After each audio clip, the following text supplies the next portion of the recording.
여러분, 예수님을 만약 내가 직접 섬길 수 있는 기회가 있다면 정말 최선을 다해서 섬기지 않겠습니까? 왜냐하면 이 땅에 오신 나의 주님이 바로 예수님이시고, 또 예수님이 나의 왕이시고 나의 주인 아니십니까? 나의 창조주 하나님을 내가 섬길 수 있다면 여러분 얼마나 기쁘겠습니까?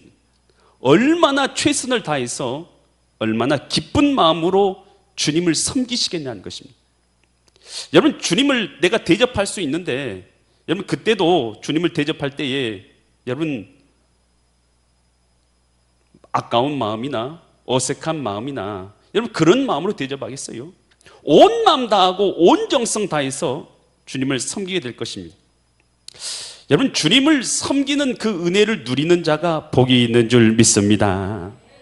여러분, 오늘 이 본문의 말씀은 어떤 말씀이냐 하면, 예수님께서 재림하실 때에 사람들을 양과 염소로 구분하던 목자가 구분하듯이 사람들을 의인과 악인으로 구분해 가지고 의인들은 영생에, 악인들은 영벌에 처하겠다라는 말씀이 기록되어 있는 것이 바로 이 본문의 말씀입니다. 과연 이 말씀을 통해서 하나님께서는 우리에게 무엇을 말씀하기 원하시고 무엇을 깨닫게 하시는가? 이 시간 나에게 주시는 하나님의 음성이 있는 은혜의 시간 되시기를 간절히 축원드립니다. 마태복음 25장 31절로 32절 말씀인데요, 인자가 예수님께서 자기 영광으로 모든 천사와 함께 올 때, 여러분 예수님의 재림에 대해서 이제 말씀하시는 거예요. 모든 영광으로 모든 천사들이 함께 올 때에 자기 영광의 보좌에 앉으리니, 여러분 예수님의 이 재림의 그때에, 예수님께서 오시는 그때에 일어날 일들에 대해서 기록하고 있는 거예요. 그래서 이 지금 오늘 우리가 읽은 31절로 36절 말씀 전체가 언제 일어날 일이라는 것이에요? 예수님께서 재림하실 때, 모든 천사들과 함께 영광 가운데 임하실 때에 그때 무슨 일을 할 것이냐? 32절 말씀 보면 모든 민족을 그 앞에 모으고 각각 구분하기를, 모든 민족이라 했어요. 여러분 예수님 재림하실 때에 여러분 몇 명만 모아가지고 야 너희들만 모여 그래가지고 내가 너희들만 심판해, 여러분 그렇게 심판하시는 게 아니에요. 모든 뭐요? 이 땅에 있는 모든 민족을 말하는 것입니다. 모든 민족을 다 그 앞에 모으고 각각 구분한다는 거예요. 목자가, 이 비유죠, 목자가 양하고 염소를 구분하는 것처럼 의인하고 악인을 예수님께서 구분하시겠다라는 것이 이 본문의 내용인 것이에요. 여러분 그러니까요, 예수님 재림하실 때에 그때는 여러분 예수님 혼자 조용히 오신 것입니까? 아니면 모든 천사와 함께 모든 민족을 그 앞에 모으고 심판주로서 오시는 것입니까? 여러분 똑똑히 하세요. 예수님 오시는 건, 재림주로 오시는 것은 심판주로 오시는 줄 믿습니다. 혼자 오시는 게 아니라 모든 천사들과 함께 또 어떤 일이 일어납니까? 모든 민족을 그 앞에 모으고 양과 염소 구분한 것처럼 의인하고 악인하고 구분될 것이다 라는 것입니다. 여러분 의인이 된 사람들은요, 주님 앞에 의인으로 구분된 사람들은 영광의 상급이 있을 줄 믿습니다. 반면에 악인으로 구분된 사람은 정말로 무서운 형벌이 있을 것입니다. 감히 제가 여기서 고백하기는, 여기 있는 믿음의 성도님들이 다 주님 앞에 의인으로 구분되는 은혜 가운데 있기를 간절히 축원드립니다. 여러분 그래서 이 땅에요, 예수님 심판주로 오셨다, 이미 재림하셨다라고 주장하는 이단들이 있어요. 여러분 예수님 지금 재림하셨어요? 안 재림하셨어요? 재림하셨으면 뭐가 있습니까? 심판이 있죠. 모든 민족이 다 그 앞에 엎드려 있는 것이죠. 지금 또 모든 천사와 함께 재림하게 되는 것이죠. 그런데 예수님 오실 때에 어떻게 오신다 성경이 말하고 있습니까? 마태복음 24장 30절에서 이렇게 말하고 있죠. 그때 인자의 징조가 하늘에서 보이겠고 그때 땅에 모든 족속이 다 아는 거예요. 주님 올 때는 모든 족속이 다 뭐합니까? 통곡해요. 믿지 않는 자들은 다 통곡할 겁니다. 그들이 인자가 구름을 타고 능력과 큰 영광으로 오는 것을 뭐 한다고요? 보리라. 여러분, 하늘로부터 구름을 타고 오시는 것, 여러분, 이것이 비유의 말씀인가요? 실제적으로 오시는 말씀을 기록하고 있는 줄 믿습니다. 여러분, 예수님께서 이 부활하시고 나서 승천에 올라가셨잖아요. 승천에 올라가실 때 뭐라고 말씀하셨습니까? 사도행전 1장 9절과 11절처럼 이렇게 말씀하셨어요. 이 말씀을 마치시고 그들에게 보는데 올려져 가시니 구름이 그를 가리어 보이지 않게 되더라. 이게 승천하시는 모습이요. 여러분, 이것이 비유입니까? 실제입니까? 실제죠, 실제. 예수님 부활하신 것도 사실이고 승천에 올라가신 것도 실제 사건인 것이죠. 그러면서 천사들이 뭐라고 말합니까? 올라가실 때 제자들이 자세히 하늘을 쳐다보고 있는데 흰옷 입은 두 사람 천사들이 곁에 서서 11절 이렇게 말하죠. 이르되 갈릴리 사람들아 어찌하여 서서 하늘을 쳐다보냐? 너희 가운데 하늘로 올려가신 이 예수는 하늘로 올려가심을 본 그대로 오시리라. 여러분, 예수님이 승천에 올라가신 것이 사실이라면 재림하실 때도 그대로 오실 줄 믿습니다. 재림할 때 어떤 일이 일어나냐? 사도행 데살로니가전서 4장 16절과 17절에서 이런 역사가 일어나죠. 예수님께서 호령과 큰 호령과 천사장의 나팔소리, 큰 나팔소리와 함께 하나님의 나팔소리로 친히 하늘로부터 어떻게 한다고요? 강림하시는데 모든 사람이 알도록 임하시는데 그때 어떤 일이 일어납니까? 그리스도 안에서 뭐한 자들이요? 죽은 자들이 먼저 일어나고. 여러분, 지금 죽은 자들이 살아났어요? 안 살아났어요? 안 살아났어요. 주님 재림하실 때는 죽은 자들이 일어나는 줄 믿습니다. 17절. 그 후에 우리 살아남은 믿음의 사람들도 그들과 함께 구름 속으로 어떻게 된다고요? 끌어올려 공중에서 주를 영접하게 하시리니 그리하여 우리가 항상 주와 함께 있으리라. 여러분, 주님 오시면 여러분 골방에서 식사하고 계시고 여러분 어디 가서 물놀이 하고 계시고 그렇지 않습니다. 여러분, 우리 예수님 오시면 오늘 우리는 공중으로 끌어올려져서 주님을 영접하게 될 줄 믿습니다. 저와 여러분들은 예수 그리스도를 믿음으로 하나님의 자녀가 된 줄 믿습니다. 여러분, 우리가요 세상 사람들보다요 돈이 많거나 명예가 많거나 이런 거 자랑하는 것 아니죠. 그래도 우리가 존귀한 자고 승리자인 이유는 뭡니까? 내가 예수님의 자녀인 것이, 또한 예수님을 믿음으로 승리자가 된 것을, 그래서 우리는 자랑스러운 하나님의 자녀인 것을 믿을 수 있기를 바랍니다. 여러분, 우리는 교회 와서 물질 자랑하면 안 돼요. 명예 자랑하면 안 돼요. 지식 자랑할 필요 없어요. 여러분, 그건 아무것도 아니에요. 여러분, 우리가 하나님의 자녀인 것을, 믿음의 사람인 것을, 믿음으로 주님을 섬기는 것을 자랑할 수 있기를 바랍니다. 주님의 재림은 그러니까요, 재림은 심판이에요. 양하고 염소 나누는 것이고 의인과 악인 나누는 것이고 지혜로운 다섯 처녀와 어리석은 다섯 처녀 나누는 것이고 좋은 물고기와 나쁜 물고기 나누는 것이고 여러분 알곡과 가라지를 나누는 것입니다. 여러분, 그날은 심판의 날이요 구분의 날이요 하나님 앞에 믿음의 사람은 상급의 날이 되는 줄 믿습니다. 그런데 이제 마지막 때 이 모습을 주님께서 비유로 말씀하시면서 이런 말씀을 하는 거예요. 의인들은 오른쪽에, 죄인들은 이 왼편에 모아놓고 이렇게 말씀하신 것이죠. 의인들을 향해서 축복하면서 말씀하십니다. 복받은 자들이여, 장세로부터 너희를 위하여 예비된 나라를 상속받으라 라고 그들을 향해서 복을 주시는 거예요. 아니, 그러니까 그들이 깜짝 놀라요. 도대체 우리가 뭐 했길래 우리가 이런 복을 받고 오늘 의인의 복을 얻게 되는 것입니까? 그랬더니 예수님이 이런 거예요.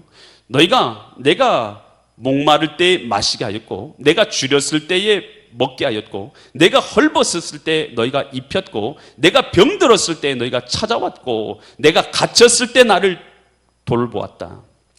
의인들이 그런 거예요. 언제 우리가 주님이 배고플 때나 목마를 때나 헐벗을 때나 병들었을 때, 옥에 갇혔을 때 우리가 찾아뵈었습니까? 우리는 그런 것 한 적이 없습니다. 그렇게 말하자 예수님께서 마태복음 25장 40절에서 이렇게 말씀하세요. 임금이 대답하여 이르시되 내가 진실로 너에게 이르노니 너희가 여기 내 누구 중에서요? 형제, 믿음의 사람을 말하는 것이죠. 여기서 형제는 믿음의 사람 말하는, 내 형제 중에 지극히 작은 자 하나에게 한 것이 곧 누구께 한 거라고요? 내게 한 것이니라. 여러분, 우리가 예수님을 섬길 때에 하늘의 보좌에 앉아 계신 예수님만 우리는 생각을 하잖아요. 하늘의 보좌에 앉아 계신 예수님. 여러분, 그런데요, 하나님께서 하늘의 보좌에 앉아 계실 뿐만 아니라 지금 누구의 사이에도 거하고 계신다는 거예요. 여러분, 우리 믿음의 형제들 가운데 지극히 작은 자 속에 거하고 계신다는 것입니다. 여러분, 그래서 지극히 작은 자 속에도 주님께서 거하고 계셔서 오늘 우리 믿음의 사람들이요, 지극히 작은 자 속에서 지극히 작은 자를 섬기면서 예수님을 섬길 수 있다라는 것입니다. 여러분, 아브라함 아세요?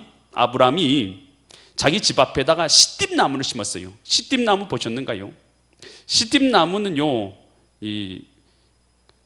시원한 나무예요. 시원한 나무. 거기에 이 그늘이 확 펴져가지고 이 공기가요 순환이 잘 되는 나무예요. 지중해에다 이 시띠나무를 심어 놓으면 어떤 일이 일어나냐 하면, 가까이 가면요 거기에 이슬이 맺혔다가 낮에 되면 이슬이 날아가고 그 안에 있었던 소금기가 남아서 하얗게 그 시띠나무에는 소금이 열립니다. 그래서 소금이 열리는 나무다라고 불려지기도 합니다. 여러분, 이 소금은요 사람의 꼭 필요한 미네랄이죠.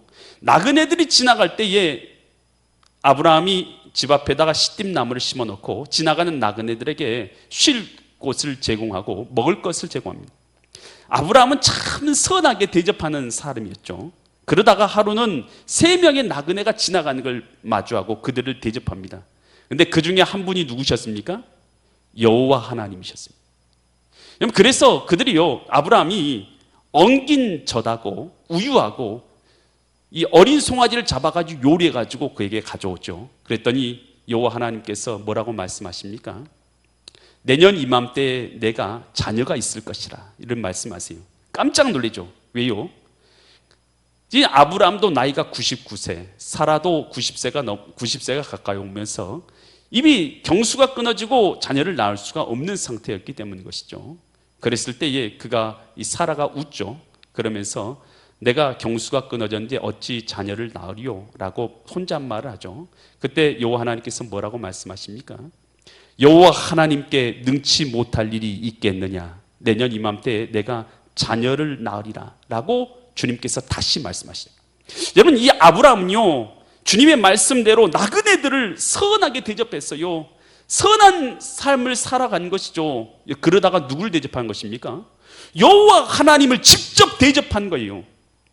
여러분, 오늘 우리가요 지극히 작은 자 속에서 하나님을 보고 그를 대접하는 사람, 여러분 그 사람이 복이 있는 줄 믿습니다. 히브리서 13장 2절에서 이렇게 말하죠. 손님 대접하기를 잊지 말라. 이로써 부지 중에 천사들을 대접한 이들이 있었느니라. 아브라함과 같은 자들을 얘기하고 있는 것입니다. 여러분, 그래서 우리는요 지극히 작은 자 속에서 여러분 예수님을 발견하는 신자로서 살아가야 될 줄 믿습니다. 여러분, 이 사실을 알게 되면 여러분 내가 교회에서 봉사하는 것이요 누구를 봉사하게 되는 것입니까? 믿음의 형제를 섬기는 거지만 이것은 곧 예수님을 섬기게 되는 것이에요. 주방에서, 여러분 저는 참 귀해요. 주방에서 섬기는 자들 보면 너무나 감사해요. 여러분, 주방에서 음식을 만들고 섬기고 또 봉사하고 교회에서 보이는 곳이나 보이지 않는 곳을 닦고 청소하고 또 운전으로 봉사하고 또 방송실로 또 찬양으로, 여러분 교회에서 해야 될 일이 얼마나 많아요. 여러분, 봉사하고 섬기는 것. 여러분, 이것은요 우리가 생각할 때는 교회를 섬긴다 생각하지만요 교회를 섬기는 걸 넘어서서 오늘 주님을 그 가운데 섬기는 것임을 믿을 수 있기를 바랍니다. 여러분, 주님을 섬기는 거예요. 하나님을 섬기는 것입니다. 여러분, 그래서 우리가 섬기는 것이요 사람을 섬기는 마음으로 섬기는 것이 아니라 주님을 섬기는 마음으로 섬길 수 있기를 부탁드립니다. 여러분, 그러면 주님을 섬기는 마음으로 섬기다 보면 주님을 섬기게 되기 때문인 줄 믿습니다. 여러분, 또한요, 예수님께서 전도자들에게 이런 명령을 내리셨어요. 전도자들에게 마태복음 10장 12절로 15절에서 이렇게 명령을 내리셨는데요. 마태복음 10장 12절부터 보면 전도자들에게 이런 명령을 냈어요. 그 집에 들어가면서, 이제 누구 집에 들어가면서 평안하기를 빌라는 거예요. 누구 집에 가든지 평안이 있기를 바랍니다. 평안이 이 가정에 있기를 바랍니다 라고 빌라는 거예요. 그러면서 13절, 그 집이 이에 합당하면, 평안을 받기에 합당하면, 너희를 영접하면 너희 빈 평안이 거기 뭐 한다고요? 거기 임하게 된다. 근데 그들이 만일 합당하지 않으면, 너희를 영접하지도 아니하고 합당하지 않으면 그 평안이 누구에게 돌아온다는 거예요? 너희에게 돌아온다는 거예요. 14절, 누구든지 너희를 영접하지도 않고 너희를 받아들이지도 아니하고 너희 말을 듣지도 아니하면, 지금 이들이 뭐 하러 간 거예요? 복음을 들고 나가죠. 복음의 대사로서 주님의 복음을 들고 나가면 주님의 대사 아닙니까? 너희를 영접하지 않으면 너희 말을 듣지도 아니하거든 그 집에나 성에서 나갈 때 너희 발에서 뭘 떨어버리라고요? 먼지 떨어버리는 거예요. 여러분, 이것은 뭐냐면, 여러분, 우리가요, 예수 그리스도를 믿으십니까? 여러분, 그리고 여러분 예수님을 믿고 여러분 복음을 들고 영혼을 구원하기 위해서 여러분 전도를 나가거나 누구를 만날 때가 있습니까? 없습니까? 없어요? 없으면 안 됩니다. 하나님의 사람들은 당연히 있어야죠. 여러분, 그렇다면 내가 복음을 전파하는 사람이고 영혼 구원하기 위해서 복음을 들고 내가 나가면 나는 지금 누구냐? 나는 누구예요? 여러분, 나는 곧 하나님의 대사가 되는 줄 믿습니다. 나는 못 났는데요. 나는 그렇게 잘나지도 못했는데요. 어떻게 내가 복음의 대사입니까? 주의 성령이 여러분 안에 있고 여러분이 복음을 들고 세상으로 나가고 영혼을 구원하기 위해서 주님의 말씀대로 살아가고 있다면 여러분이 바로 복음의 대사인 줄 믿습니다. 아멘. 아멘. 예수님 믿으세요? 믿는 자에게 성령이 있음을 믿습니까? 그러면 여러분이 말씀대로 순종하여 살고 있습니까? 그러면 내가 나가는 건 난 복음의 대사예요. 예수님의 대사로 나가는 거예요. 마태복음 10장 40절로 42절에서 이렇게 말하고 있죠. 10장 40절에서 42절에 너희를 영접하는 것은 누구를 영접하는 거예요? 여기서 예수님이 하신 말씀이에요. 예수님을 영접하는 것이요, 나를 영접하는 것은 나를 보내시니 아버지 하나님을 영접하는 것이니라. 41절, 선지자의 이름으로 선지자를 영접하는 자는 누구의 상을 받습니까? 선지자의 상을 받을 것이요, 의인의 이름으로 의인을 영접한 자는 어떤 상을 받습니까? 의인의 상을 받을 것이요. 42절, 또 누구든지 제자의 이름으로 이 작은 자 중 하나에게 냉수 한 그릇이라도 주는 자는 내가 진실로 너에게 이르노니 그 사람이 결단코 상을 잃어버리지 아니하리라 하시니라. 여러분, 내가 예수님의 사람이고 내가 성령 안에서 주님의 명령을 따라서 복음 전파하는 사명 가운데 있으면 나는 누구냐 하면 복음의 대사예요. 여러분, 내가 전파하는 이 복음을 받아들이는 자는 여러분 천국의 복음을 받아들이고 하나님의 자녀가 되는 거 아니겠습니까? 우리가 전파하는 것은 우리를 전파하는 것이 아니요 나를 위해 십자가 지시고 구원하신 예수님을 전파하는 줄 믿습니다. 그래서 우리가 예수님을 전파하면 오늘 우리는 복음의 대사요, 내가 전파하는 이 예수님을 받아들이는 자는 구원을 얻을 것이요 예수님을 받아들이지 않는 자는 구원을 얻지 못할 것이라는 것입니다. 그래서 베드로에게 이런 말씀하시죠. 내가 땅에서 매면 하늘에서도 매일 것이요 내가 땅에서 풀면 하늘에서 풀려지리라. 이 말이 무슨 말씀입니까? 복음의 권세와 능력을 우리에게 주셨으니 오늘 우리가 전파하는 이 예수 그리스도의 복음, 여러분 우리가 전파하는 것은 나 자신을 전파하는 것도 아니요 누구를 전파하는 것도 아닙니다. 우리를 위해서 구원하기 위해서 이 땅에 오신 하나님 예수 그리스도를 전파하는 줄 믿습니다. 이걸 전파하고 있다면 나는 누구냐? 복음의 대사인 것입니다. 오늘 여러분을 복음의 대사로서 여러분이 움직여질 때에 여러분을 영접하는 자는 예수님을 영접하는 것이 되는 것입니다. 예수님을 섬기는 것이 된다는 것입니다. 여러분, 그래서 찬물 한 그릇이라도 대접하면 그 상을 절대로 잃어버리지 아니하리라. 여러분, 그런데 예수님을 외면하고 예수님을 거절할 수도 있어요. 어떻게요? 예수님께서 이번에 반대편에 있는 사람들을 향해서 말해요. 왼편에 있는 자들에게 너희는 저주를 받은 자들아, 나를 떠나서 마귀와 그 사자들을 위하여 예비된 영원한 불에 떨어질지어다 라고 외칩니다. 왜 그러냐? 너희는 내가 목마를 때 마실 걸 주지 아니하였고, 줄일 때 먹을 걸 주지 아니하였고, 헐벗을 때 입혀주지 아니하였고, 내가 병들었을 때 나를 돌보지 아니하였고, 내가 갇혔을 때 찾아오지 않았다. 그러니 그들이요, 이런 말하는 거예요. 우리가 언제 그랬습니까? 우리가 언제 그렇게 행하지 아니하였습니까? 라고 말하자 마태복음 25장 45절과 46절에서 예수님께서 이렇게 말씀하세요. 이에 임금이 대답하여 이르시되 내가 진실로 너희에게 이르노니 이 작은 자 하나에게 하지 아니한 것이 곧 누구께 하지 아니한 것이요? 내게 하지 아니한 것이니라 하시니라. 그러면서 46절처럼 말씀하대요. 그들은 영벌에, 의인들은 영생에 들어가리라. 여러분, 지극히 작은 자, 여러분 여기서요, 여러분 지극히 작은 자 속에서 누구를 봐야 되냐면 예수님을 봐야 되는 것입니다. 여러분, 그래서 주님을 위해서 주님을 섬기는 자, 주님을 위해서 사는 자는 주님의 백성이요, 주님의 자녀요, 주님의 나라의 백성인 것이고 구원받은 하나님의 자녀인 것이. 주님의 나라를 위해서 살지 않는 자들은 누구냐? 세상의 백성이요, 멸망의 백성일 뿐이다 라는 것입니다. 여러분, 그래서 오늘 지극히 작은 자 속에서 예수님을 발견하는 복이 있기를 간절히 축원드립니다. 한 부자가요, 자색 옷을 입고 호의호식하면서 살고 있습니다. 그는 하나님을 믿지도 않고 또 하나님 믿지 않으니 하나님의 뜻대로 살지도 않습니다. 그 집 앞에 거지 나사로가 왔어요. 거지 나사로가 와서 부자가 떨어뜨리는 그 음식을 먹고자 해서 왔어요. 그런데 이 부자는 거지 나사로를 돌봐줍니까? 안 돌봐줍니까? 돌봐주지를 않아요. 돌봐주지를 않아요. 왜요? 그에게는요, 이 거지 나사로는요, 아무 보잘것없는 사람처럼 보일 뿐이거든요. 그러니 돌봐주지를 않습니다. 결국 그는, 이 부자는요, 무슨 죄를 저지른 것입니까? 부자는요, 하나님을 외면하는, 예수님을 외면하는 죄를 범한 것이죠. 여러분, 그는요, 결국 죽어서 지옥에 떨어지게 된 것입니다. 여러분, 우리는 지극히 작은 자 속에서 예수님을 발견하는 자가 될 수 있기를 간절히 축원드립니다. 마틴 루터 킹 목사님, 그분이 강연을 하시다가 이런 말씀을 하셨어요. 자신의 유언을 이렇게 남겼어요. 강연하면서. 어떤 유언이냐? 내가 이 세상을 하직한다면 나는 다음과 같은 유언을 남기고 싶습니다. 나를 위해서 거창한 장례식을 삼가해 주십시오.